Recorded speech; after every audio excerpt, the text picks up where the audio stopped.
Siguro si Sherlock Holmes ang tatay ko. Hindi Jackson apelyido nun. Nay, alam ko na po. Aralin ko itong libro para maging magaling akong detective. Mahanap natin si tatay. Kung sa tingin mo, yung paghahanap mo sa tatay mo, makakatahimik ng kalooban mo, di, hanapin mo siya at susuportahan kita. Oh, Jack, I thought you were as clever as I am, but you're just not. What are you waiting for? Go ahead and kill him. Why don't you do it, Dad? Do the honors. Kill your prodigal son. Go, Dad! Shoot him! Inang confirm na si Sherlock Sr. ang dumukot kay Jack dahil nalaman ni Jack na siya ang head ng sindikato at si Gregor ang kanyang associate. Napakatanga ko! Naniwala ako dyan sa Sherlock na yun. Dahil wala siya kinalaman sa pagkawala ng anak ko. Mukhang taob ka talaga dyan kay Perla. Alam mo, kung gusto mo talaga masolo si Rado, kailangan mawala si Perla. Mawala? Paano?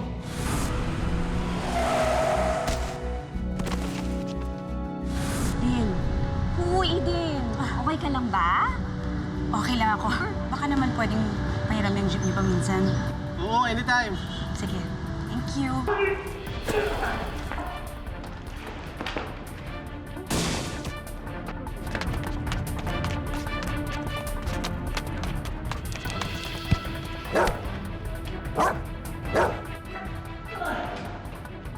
Tigil!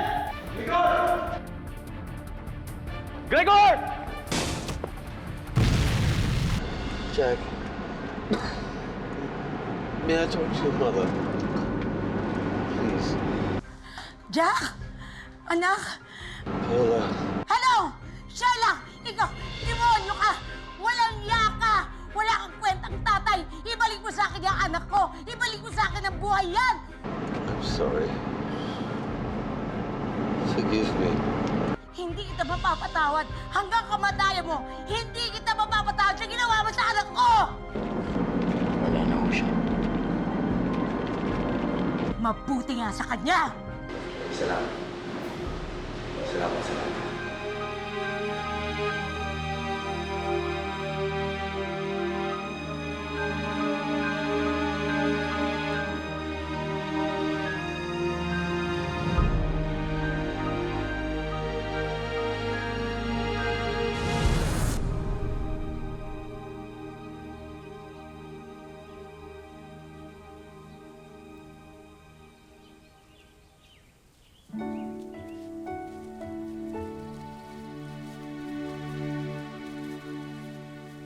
Akala ko sa pagbabalik mo, maaayos mo ng tampo sa'yo ng anak mo. Pero anong ginawa mo? Muntik mo nang ipahamak ang sarili mong anak. Oo, nagalit ako sa'yo nung malaman ko yun. Isinumpa kita. Pero ngayon binabawi ko ng sinabi ko. Pinagsisisihan mo naman yung ginawa mong kasalanan eh. Pinatawad ka na ng anak mo.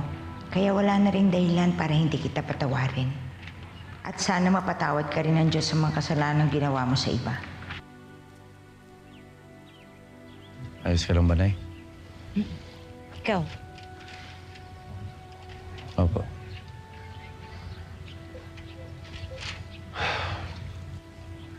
Jack, condolence. Ninang, nakikiramay po ako.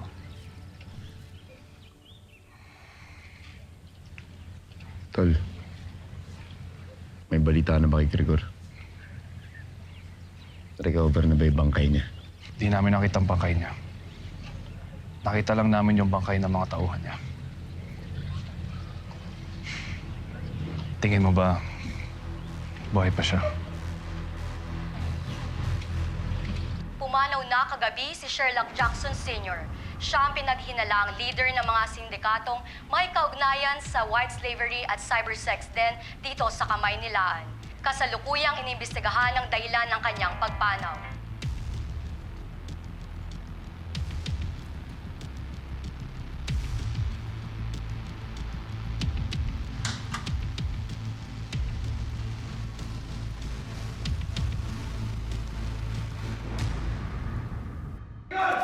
Gregor! Cover!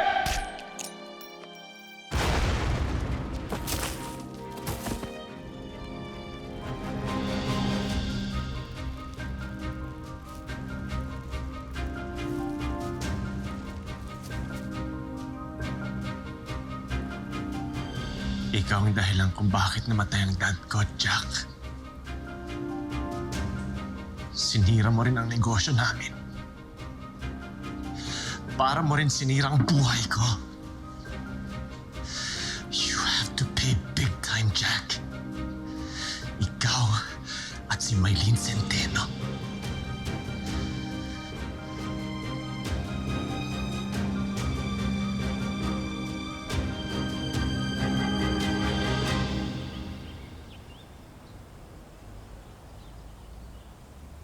Maylene, anong ginagawa mo dyan? Hindi ako makatingin sa nanay mo. Pati ikaw, hindi ko na rin kayang tingnan. Alam mo na, konsensya. Hindi kita naintindihan.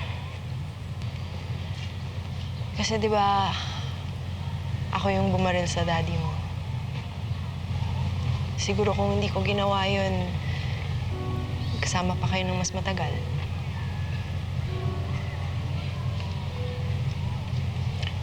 Maylene, marahil kung di mo ginawa yun, baka hindi niya rin na-realize lahat ang mga pagkakamali niya. Baka hindi niya nalaman sa sarili niya na masyado siya makasalanan. Sabi nga nila, di ba, lahat ng mga bagay na nangyayari sa mundo, may dahilan lahat yun. Malay natin kaya siya kinuha ng Panginoon kasi nga masyado na siya makasalanan para hindi na madagdagan lahat ng mga pagkakamali niya. Siguro nga. Salamat ah. Jack, anak. Tara na. Halika na. Nay, may papakilala po pala ako sa inyo. Siya nga po pala si Maylene, yung nagligtas po sa akin. Naku. Ikaw pala yun. Salamat sa pagliligtas mo sa anak ko, ha? Minsan dumalo ka sa bahay namin pagluluto kita ng pansit. Ay, paborito ko po yun. Salamat po. Siya nga pala si Karay, yung kapatid kong bunso. Hello, ate. Nice meeting you, ha? And salamat sa pagliligtas sa kuya ko. Walang anuman. Ako din, papi. Pakilala mo ko sa kanya. At syempre, ito ang aking sidekick at best friend ko. Walang iba kundi si Siri. Hi, Siri. Cute naman.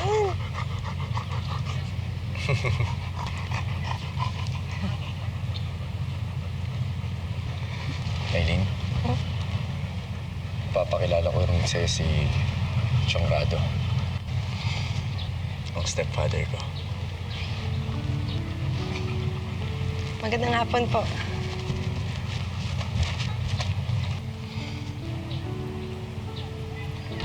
Salamat, Jack.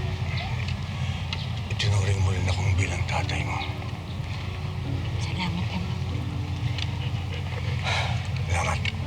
Chong, aminin ko sa'yo maraming beses ako nagalit sa inyo. Sa lahat ng mga kasalanan na ginawa mo sa nanay at sa kapatid ko, sa mga panloloko mo. Pero Chong, na-realize ko na sa tuwing nagagalit ako sa inyo, sa tuwing pinapahiya ko kayo, ni minsan hindi kayo gumanti sa akin. At totoo pa nga po niyan, ginagawa niyo po lahat ng paraan para mas mapalapit tayong dalawa eh. Siguro totoo nga, Chong, yung sinasabi nila na hindi kailangan kadugo mong isang tao para ituring mo tong pamilya. Kasi minsan sila pa yung mga taong mas nagmamalasakit sa'yo, mas nagmamahal sa'yo. Alam niyo, Chong, kung may hihilingin ng isang bagay, sana ikaw na lang yung naging tunay kong ama.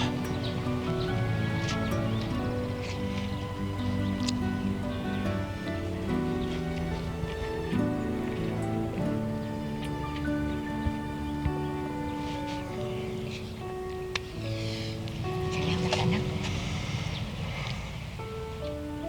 Salamat, Jack.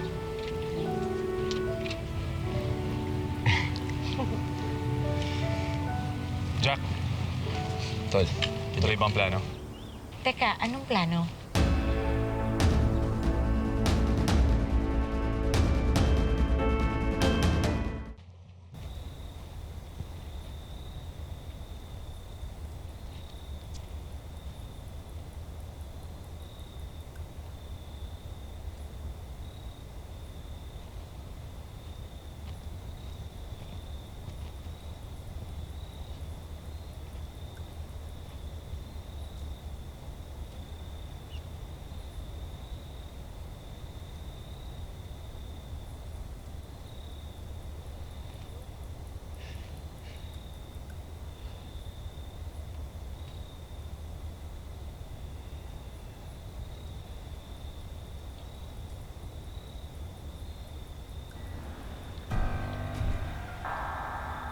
Gregor!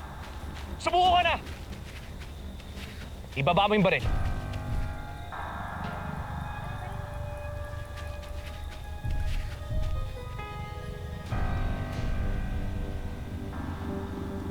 Sabi ko na nga ba dito at matatagpuan? Wala ka nang takas ngayon, Gregor. Mabubulo ka sa kulungan. Kung huhulihin niya ako, hulihin niyo rin siya. Kasama ko siya sa sindikato. NBI agent.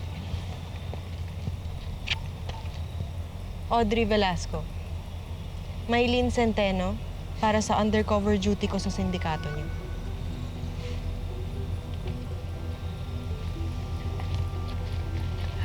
Huli na yan.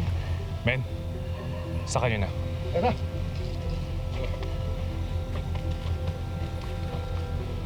Jack, kami nang bahala kay Gregor. Salamat, Tol.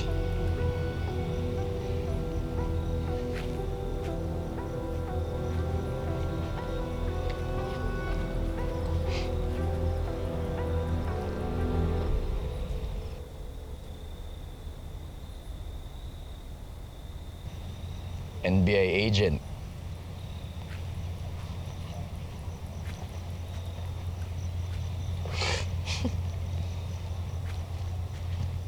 Ano nga ulit yung totoo mong pangalan? Audrey Velasco. Audrey Velasco. Sherlock Jackson Jr. Nice to meet you. Okay, bakit hindi mo sinabi sa akin lahat agad? Undercover agent nga, di ba? Tsaka lang naman magkwento ako sa'yo habang nakikipaglaban tayo.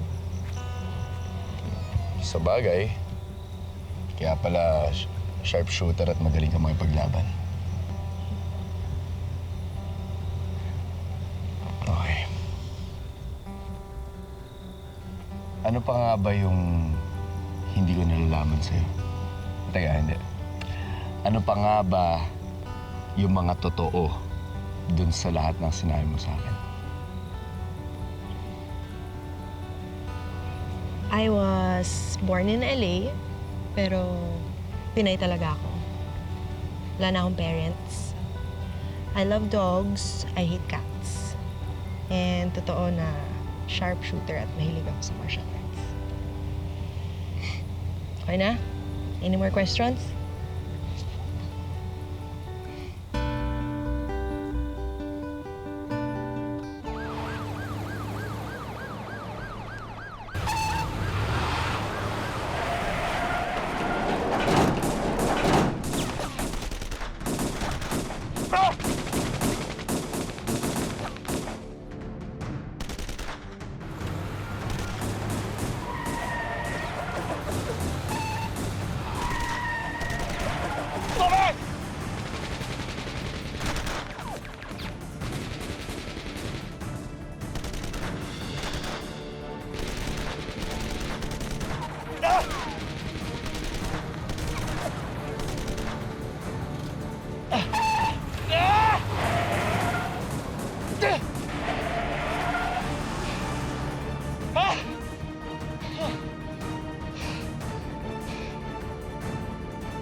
Nakatakas ang white slavery syndicate leader na si Gregor Carrion kanina sa mga pulis na dumakip sa kanya. Si Carrion ay anak ng isa ring leader ng sindikato na si Sherlock Jackson Sr. Pinaniniwalaang ang nagpahuli kay Carrion ay ang half-brother nitong investigative reporter na si Sherlock Jackson Jr. Kung may impormasyon kayo tungkol kay Carrion, ay magbigay alam lamang sa mga nakikita sa inyong mga screen. Sir. Ayop ka, Jack. Pakilamero ka pa rin talaga hanggang ngayon.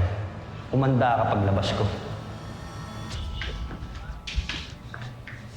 Pido, ano ba nangyari? Tol, takasan kami ni Gregor. Tingin ko ba kasama ng sindikato sa ibang bansa gumawa nito? Masyadong planado yung mga nangyari. Hindi namin inasahan. Jack, malaking sindikato ang kalaban mo ngayon. Tingin ko kailangan mo ng police protection. Hindi na kailangan. Kaya protektahan ang sarili ko. Tol, ikaw yun. Paano sila ninang? Mga kapatid mo. Nasa panganib sila. Ikaw ba? Kaya mo ba sila protektahan?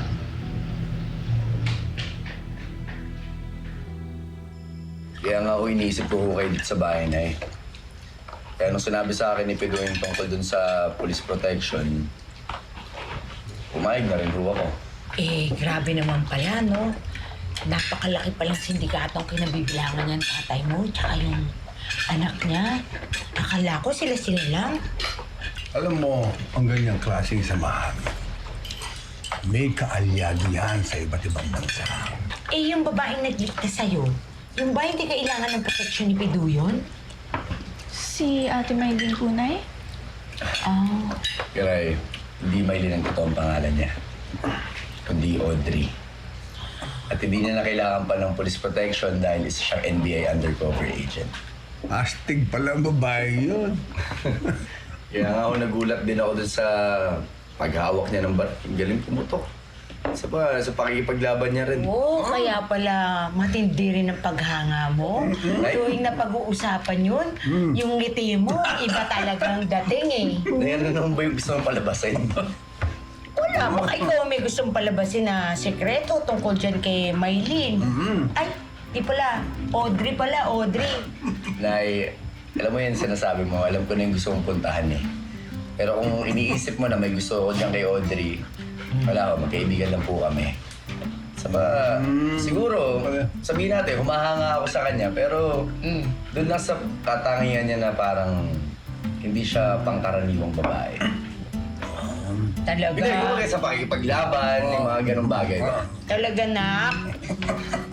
Oo, Totoo? Seryoso? Nay, yun ako. Lalaki eh.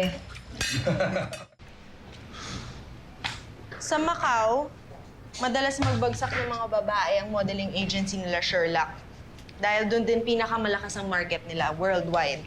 Ngayon, itong si Wilson Chua, siya ngayon ang tumutulong kay Gregor. Siya din ang leader ng business counterpart nila sa Macau. So, paano nang solusyon natin? Anong action plan? Yun pa rin. Buwagin ang sindikato ni Sherlock na hawak ngayon ni Gregor.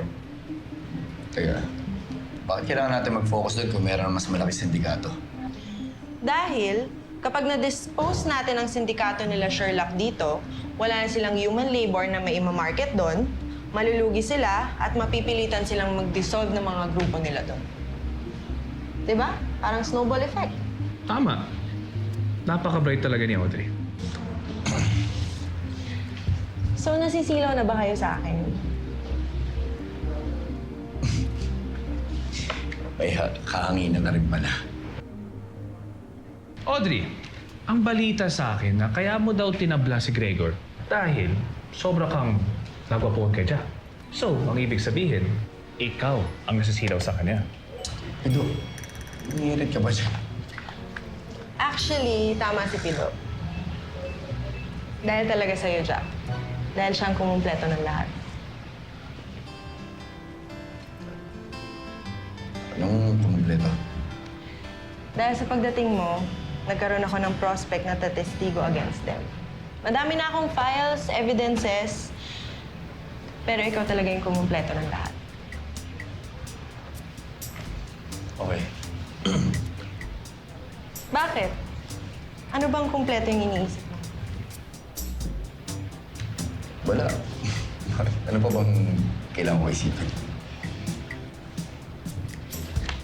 Pero, sorry talaga, Jack, kasi kailangan ko kitang lokohin at pasakayin para lang hindi masira yung cover-up ko. Nung pagdating mo pa lang, kilala na kita. Ayos lang. Kung may isipin, naiintindihan ko naman trabaho mo.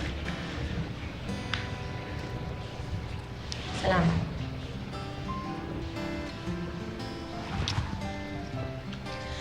So, eto na yung mga files. Kung meron pa kayong gustong malaman.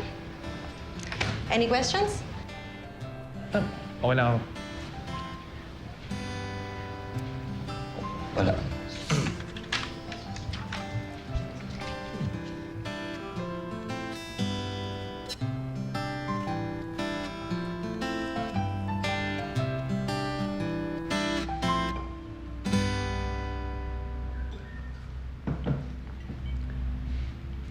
Congratulations, Gregor. Ikaw na ngayon ang tatayong president ng organization nyo dito sa Pilipinas. But I'm still gonna need your help, Mr. Chua. Ang laki ng nalugan ng negosyo namin lately. At ang dami ko ring taong nalagas. So I'm going to need your financial and your manpower for support for recovery. Don't worry. Ibibigay ko lahat ng kailangan mo. Pero ayokong may makikialam pa sa mga transaksyon natin. Kaya kailangan mawala yung half-brother mo at ang mga kasamahan niya.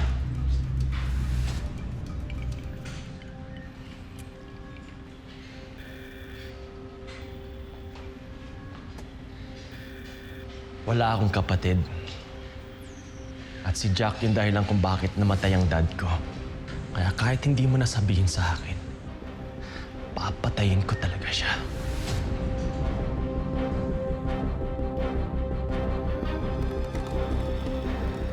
Tol, date mo kaya? Sino? Si Audrey? Ay, hindi. Si Siri. Malamang si Audrey. Ay, nako, Tol. Alam mo, parehong-pareho kayo ng ninang mo. Nipilit niyo ako dyan kay Audrey. Wala, magkaibigan lang naman kami. Oh, anong masama dun? Pareho kayong walang commitments. Sa ngayon kasi, yan yung pinakayo ko. Yung commitment. Kasi mo, pagkatapos ba naman ng lahat ng relationship at muntikang relationship na pinagdaanan ko, sino pa bang magkagusto ng commitment? Lahat sila, iniwan ako. Lahat sila, bigla na lang nawala.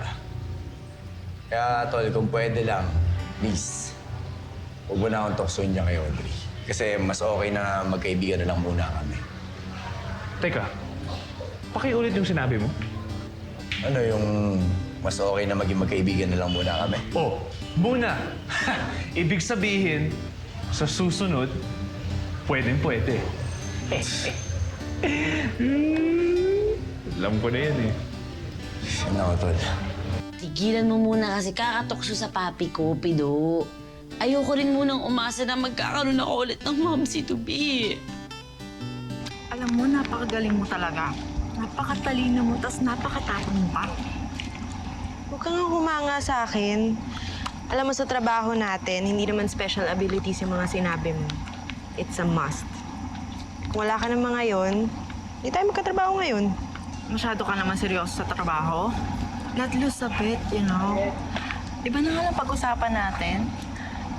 Kamusta naman yung investigative reporter? Yung niligtas mo? Cute pa siya. Yeah. Ang tagal niya magkasama, wala ka bang naramdam ng sparks? Wala, no? Wala? Wala. Ay, grabe siya. Ang manhid mo talaga. Pinagliga sa tranquilizer, no? Pero alam mo, bagay talaga yung pangalan niyang Sherlock eh. He's very smart. Tapos kita mo naman, sobrang sincere din niya. At higit sa lahat, may respeto sa babae. So, siya na ba yung papakilig sa'yo? Hindi ko naman sinasara yung possibilities about that. Pero kung tatanungin mo ako ngayon, wala talagang kilig eh. Mas kinikilig pa nga ako dito sa fishbowl na ililibre mo. Pingi pa nga. Kuya, isa pa nga daw. Ito.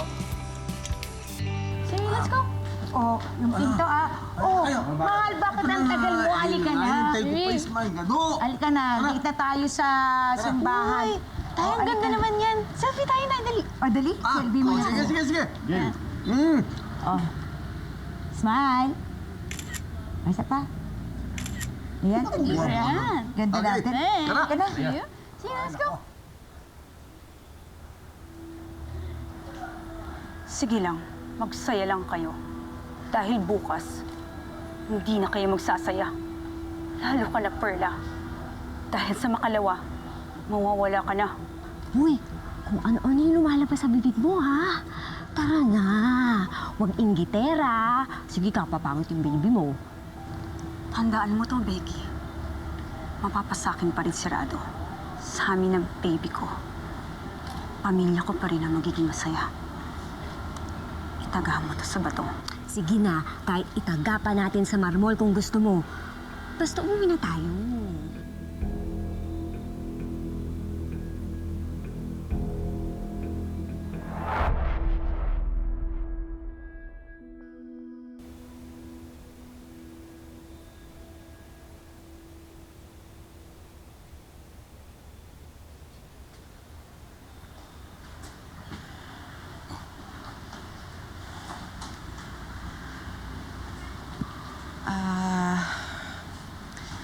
I need to tell you something.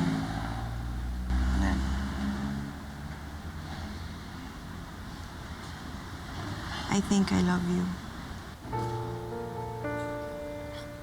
Akala ko, nung una friendship lang yung gusto ko para sa atin, pero alam kong iba na yung nararamdaman ko eh. Yun din ba yung nararamdaman mo para sa akin?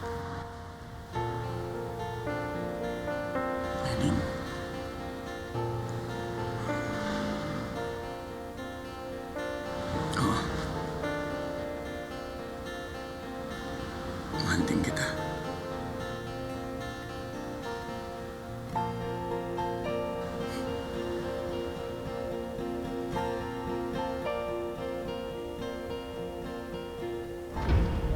Hello, little brother Jack.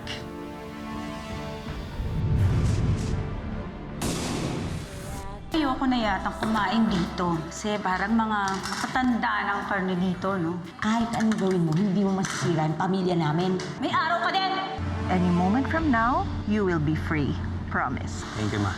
Carolina, sino kausap mo?